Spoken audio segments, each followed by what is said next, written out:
So, who in the world knows what's best in terms of health and prioritization for Africans? You would answer, Africans, of course. And I would argue that's not necessarily the common view. Global stakeholders and experts in the West sometimes think they know best.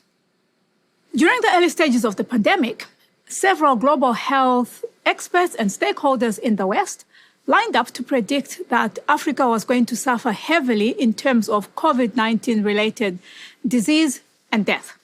Those predictions have not come true, even when allowing for the low reporting rates as well as the shamefully low vaccine access in Africa. The mortality rate on the African continent has been well below that of countries in Western Europe as well as Northern America. These doom-laden predictions have not come true for many reasons, but two of them stand out from my own research. First, there was limited scientific knowledge of how the virus would behave in different populations and different environments. And second, there was an underestimation of Africa's ability to respond to the pandemic. This led to predictions of Africa's pandemic being extrapolated from events in Asia and Europe. Now, my own work shows that the global experts confused the difference between preparedness and vulnerability. These two are not the same thing.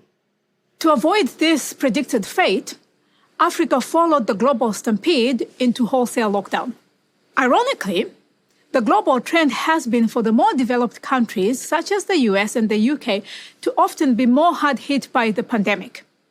Of course, the fact that Africa did not suffer the predicted burden is good news for the continent. However, it doesn't mean that the continent has escaped unscathed. The public health burden of COVID-19 is only half the story. We cannot ignore the indirect harms that have been caused by the lockdown policy. A policy that has disproportionately affected Africa because it did not speak to our strengths or to our circumstances. Lockdown stopped childhood vaccination programs, which protect African children against diseases far much more deadly to them than COVID-19. Schools that are centers of so many child health and welfare programs were closed, even where teaching occurs outside. The wider catalogue of the damage from COVID-19 response is frightening. Of the 80% of the people who will die in Africa as a result of the indirect effects of COVID-19 will be children aged under 5 years of age by the year 2030. Africa has a wealth of experience in dealing with epidemics, such as cholera, Ebola, and measles, to name a few. Some African countries have strong contact tracing systems, as well as very strong community health networks. So we needed to draw on our strengths and experience, prioritizing solutions which we knew would save African lives. For example, the provision of medical oxygen, whose shortage I was highlighting as early as March 2020, and which we're perfectly capable of producing in Africa, as well as shielding our elderly and our vulnerable through the Ubuntu philosophy as was practiced in Ethiopia. So what would have happened had African countries mounted a response that was appropriate, proportionate, and sustainable? So using public health policies drawing on our strengths, our experience, our health systems, our population demographics, and our way of life. Well, Sierra Leone did just this, going against the Western tide of wholesale lockdown and instead mounting short 3-day lockdowns. Of course, there was no shortage of critics to this approach, but the outcome speaks for itself.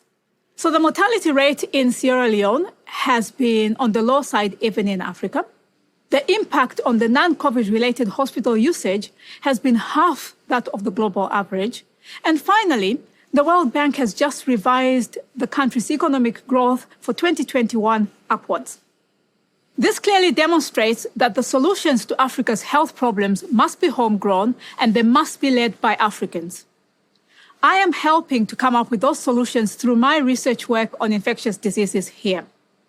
After all, we, the Africans, know what's best when it comes to health priorities and workable solutions for Africa.